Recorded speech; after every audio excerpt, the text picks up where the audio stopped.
I thought we were on defining love. I thought I was coming back to talk about. If I catch you. If I catch you. I was watching like a YouTube video of some philosopher and was talking about how you can't ever think too much, you can just think badly in terms of about yourself. This is gonna be good.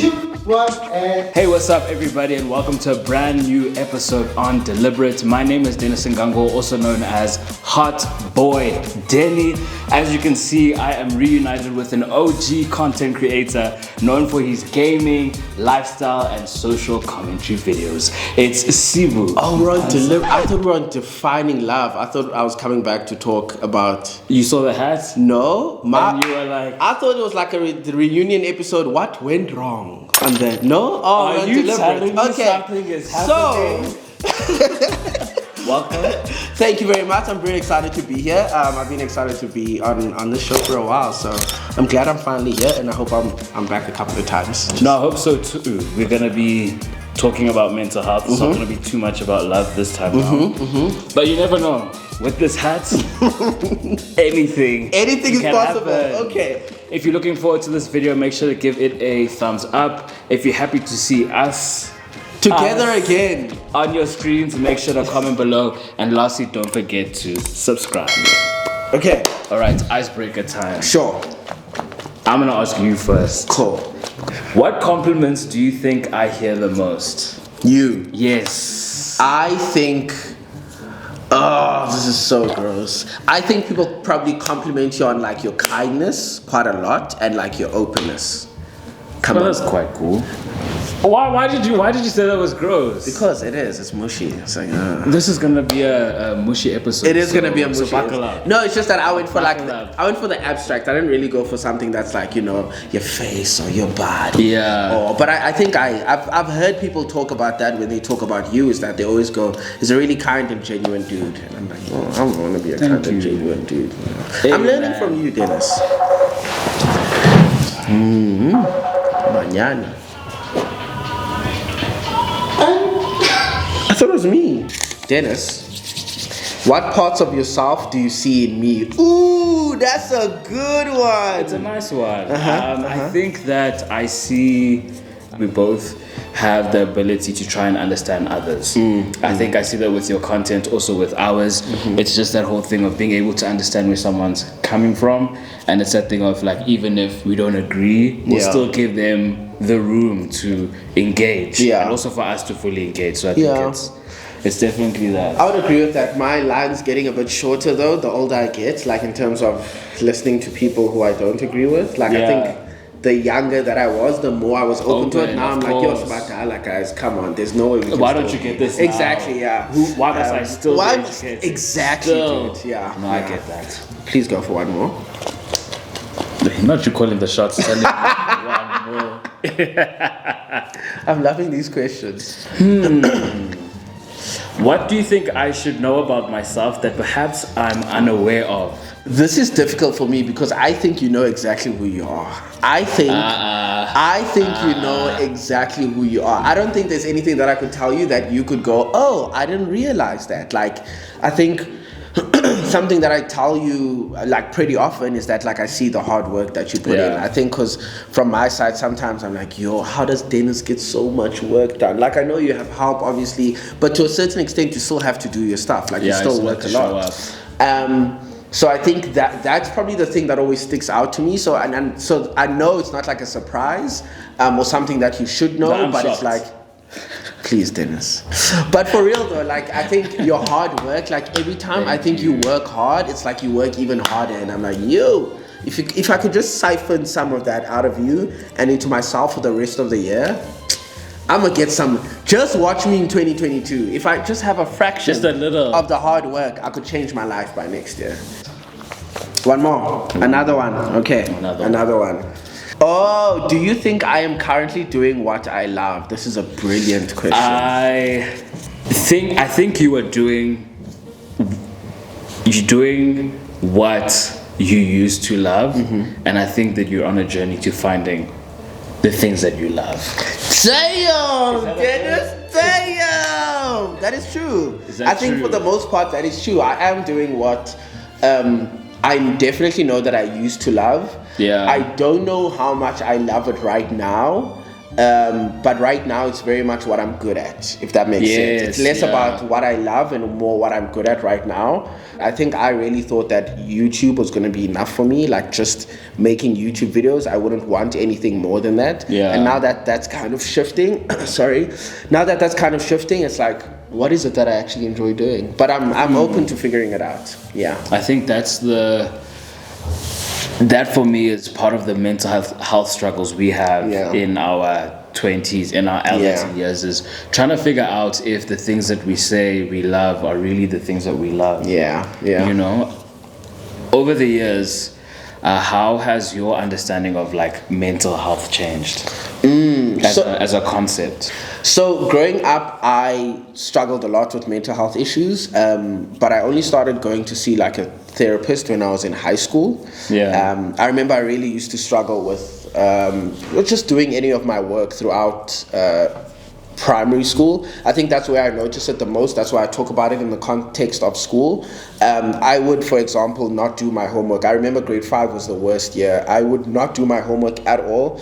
When the teacher would ask me, I wouldn't even feel bad. Like I would have zero remorse. I would just be like, I don't know. Like, why didn't you do your homework? I don't know. I had no like attitude about it or anything. I would say that I don't know and I didn't care much for it. And I think that's when the teacher started noticing that I might be depressed, like as a kid. And so it carried on throughout high school. It got really, really bad during high school exams, and to the point where I was told to go see the school counselor. I saw the school counselor, and that's when I started therapy. And so with your question, I think my view from the point where I started understanding it to now, nothing much has changed, because I was told about it and I was made to understand it from like 16, 17 years old. But I think the biggest thing that's helped me like throughout those years is the fact that I was given the words very early on to be able to understand what's going on with myself. The verbiage, exactly. And so I think that's a big stepping stone for me that I've sort of carried through the years, but not a lot of change.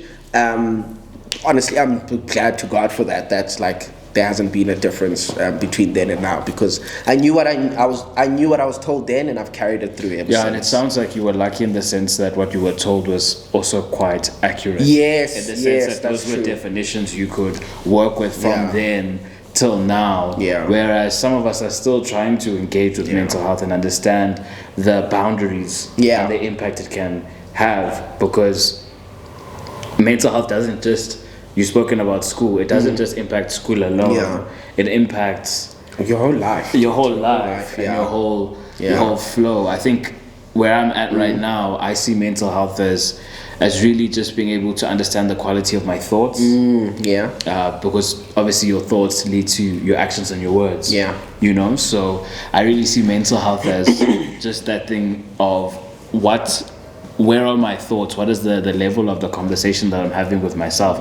Does it move a lot more negative than positive? Is it stuck? How is it progressing? Is it not progressing at all? And I think that's just one way in which I've just allowed myself to monitor, you know, my thoughts in such a space. How do you monitor them now? I think the one thing I'm just trying to like focus on is part of what you just said now, is like how my thoughts affect my actions, like and this whole idea that, I don't know who I heard it from, but I was watching like a YouTube video of some philosopher, and was talking about how you can't ever think too much, you can just think badly in terms of about yourself. You can't overthink, like in terms of because I think some people think when they introspect too much that it's a bad thing, and there's nothing wrong with thinking about your actions and your feelings and how you put them out. It's only wrong if you put yourself down for that. So I think I've been focused right now more than anything in my life is speaking to myself in a way that I would, you know, speak to a friend. Like I wouldn't ever speak to myself in a way that I wouldn't speak to you. And I think that's really helped me in the past couple of months, sort of regulate my emotions also, because a lot of the time I find myself talking to myself in my head, talking down to myself when my emotions are really bad. So I've really focused on, even if I feel bad, I don't talk badly about myself. I kind of just try to ride the wave, because that's one that really affects me.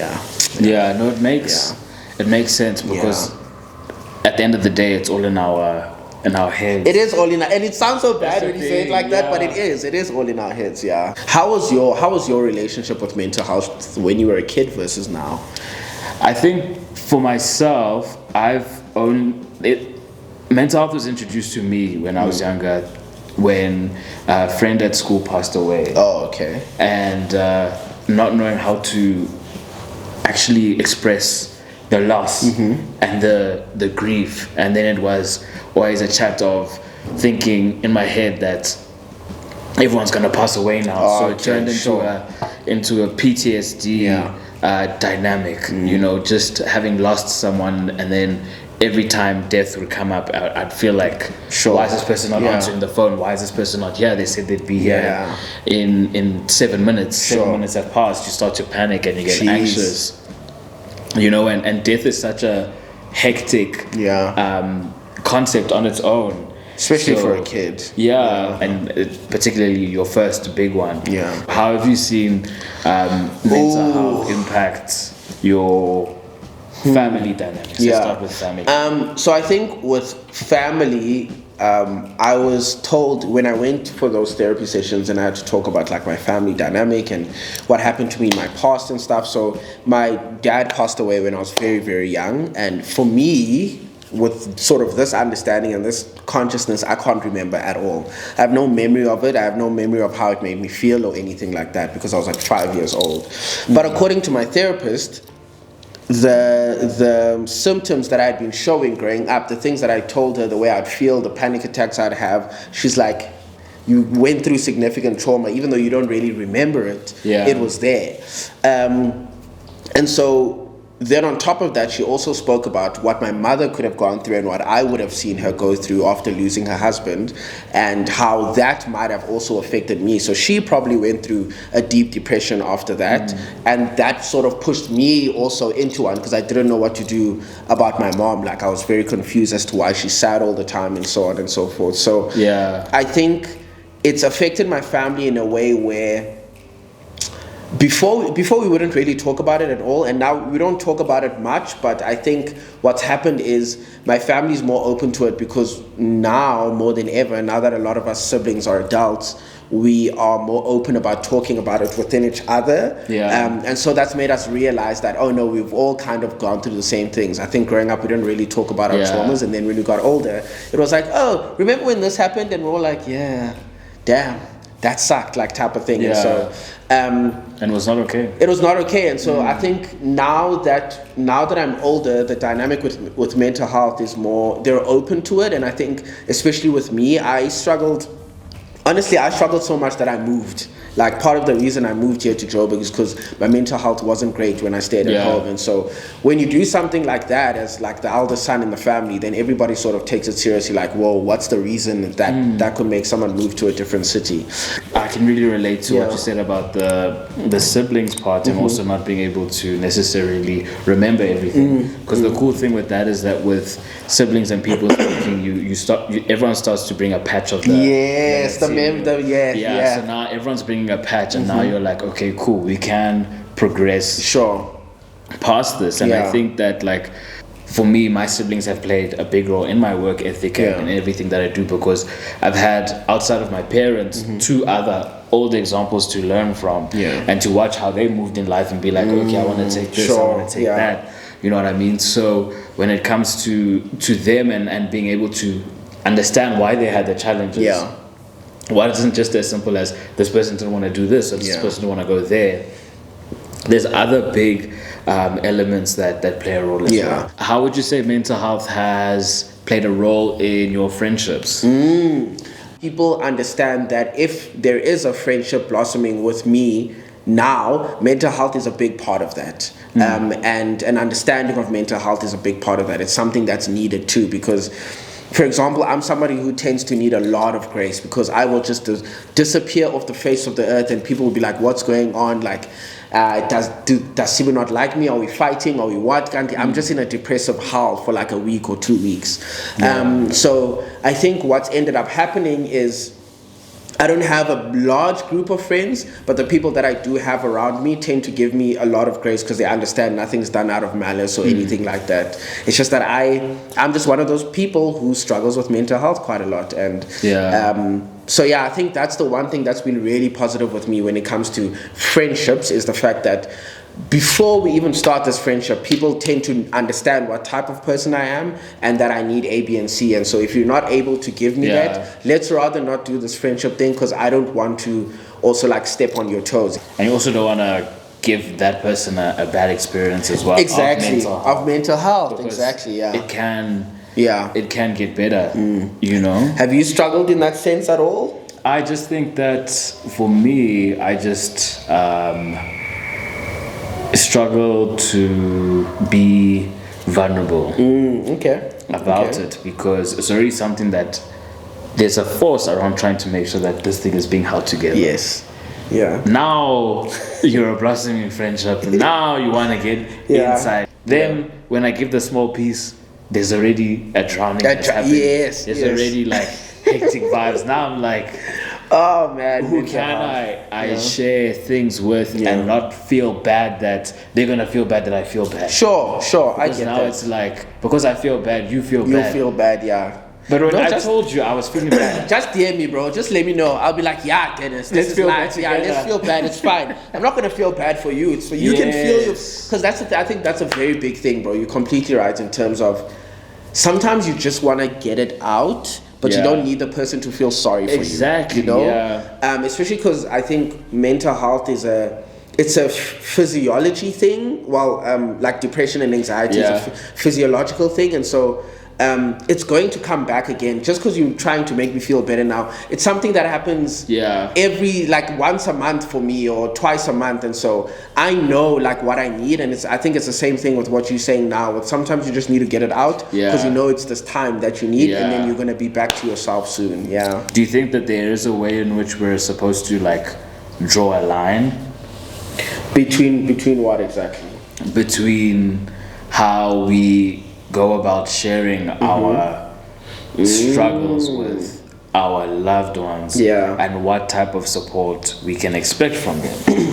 I think it's less about drawing boundaries and more about what you just said at the end there, the expectations. I think it's understanding each other's expectations and also constantly going back to that. I think people tend to it sucks. It's a bit painful to go back to expectations when you're in a relationship with somebody, whether it's a romantic relationship or a friendship. But sometimes, like I have that sometimes where I unfortunately have to say to somebody that I can't be there right now. I have to adjust the expectation of who I can be to you right now. And I think for me, it helps when people do that with me, where they say, I can't be this person that you need at this moment. But I think you should be allowed to express yourself, and then the onus is on the other person to be like, hey, and you know, I can't have you back this week, unfortunately, or maybe you're going through something and you can't be there to listen to me complain. I agree as well. I prefer being able to know I prefer being able to communicate if I cannot be there for someone, and I prefer them also doing the same because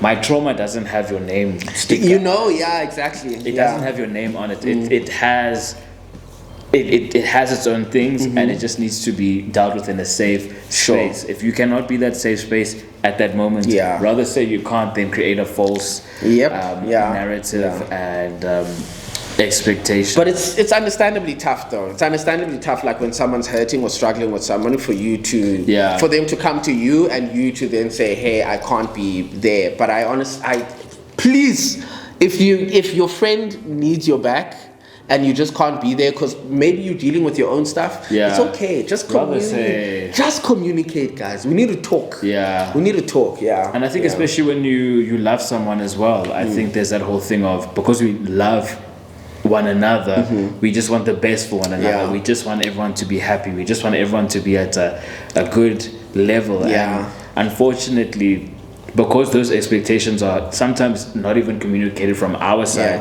when we're struggling with mental health, that also impacts people negatively. Man, that's mental health is such a, I think the thing that sucks with it is there's no there's no cure. Like, it doesn't just go away. And I think the longer you're alive, statistically, the more stuff that's going to happen to you. That's going to affect your mental health. Can we talk about work quickly? How has your relationship with work and mental health been? And I'm not talking about engineer Dennis. I'm talking about YouTuber, video executive producer. I love when people say, engineer. No, we know. That's so people can be reminded. Multifaceted here, okay? But as executive producer Dennis, how is your relationship with your work and your mental health been?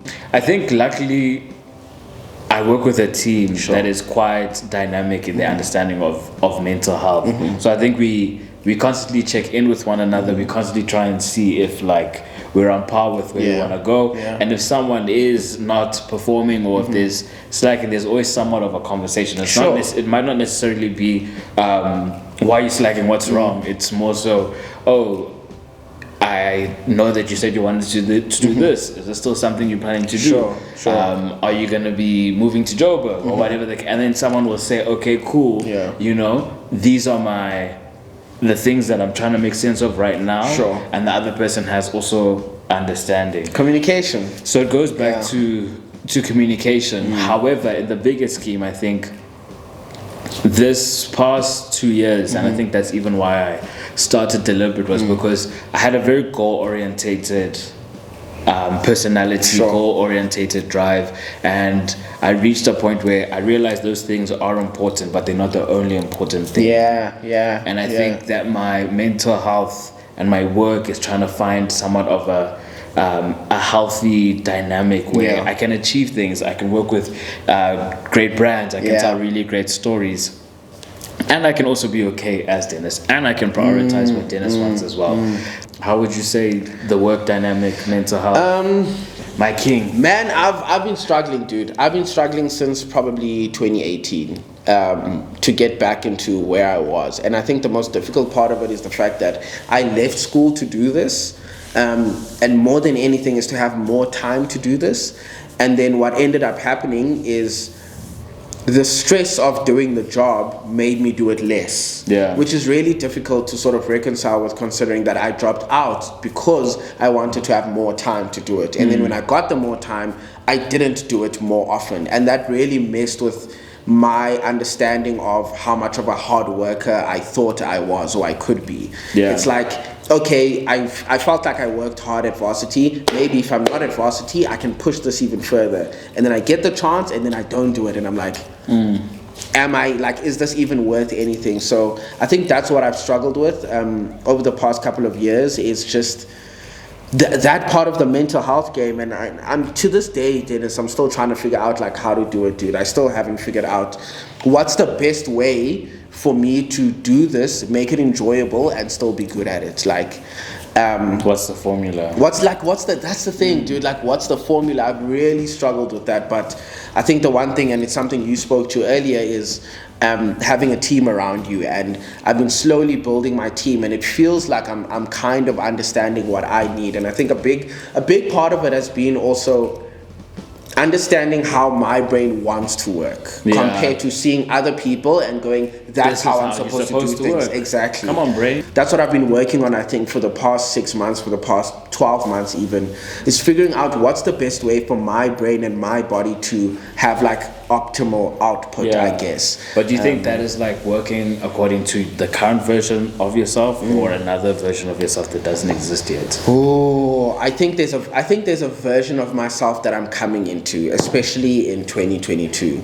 I think I've struggled for a while to sort of figure out who I am, but now more than ever, I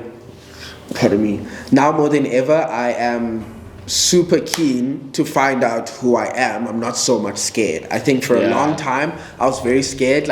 What am I supposed to do with my life? And then I realized, you know what? Right now, you have a super fun job that pays the bills really well and allows you to help your family and buy a lot of the things that you want. So stop being scared. Allow yourself the space to just figure out who you are instead of having that fear. I think once I recognize the privilege that I have to have a job that I'm good at, that I can still make money and all of that while trying to figure out who I am, I need to calm down. Yeah. You know, I need to calm down. More than anything, I'm happy to welcome you back. Yeah. I'm happy to say, guys, Sibu is back. Where can people find you on social media platforms, everything? YouTube, it's Mo Mpanza, Sibu Mpanza Arcade ZA, and Sibu Mpanza Gaming. You can also find me on Twitter, Sibu_Mpanza SA, and then Sibu Mpanza on Instagram. And then when is this gonna come out? In like a week. Guys, you know the drill. It's at Dennis Ngango on all platforms. Obviously, you can catch me here on Deliberate, sometimes here and there on Defining. If you enjoyed this mental health conversation with our boy, make sure to give it a thumbs up. Don't forget to comment below, and don't forget to subscribe.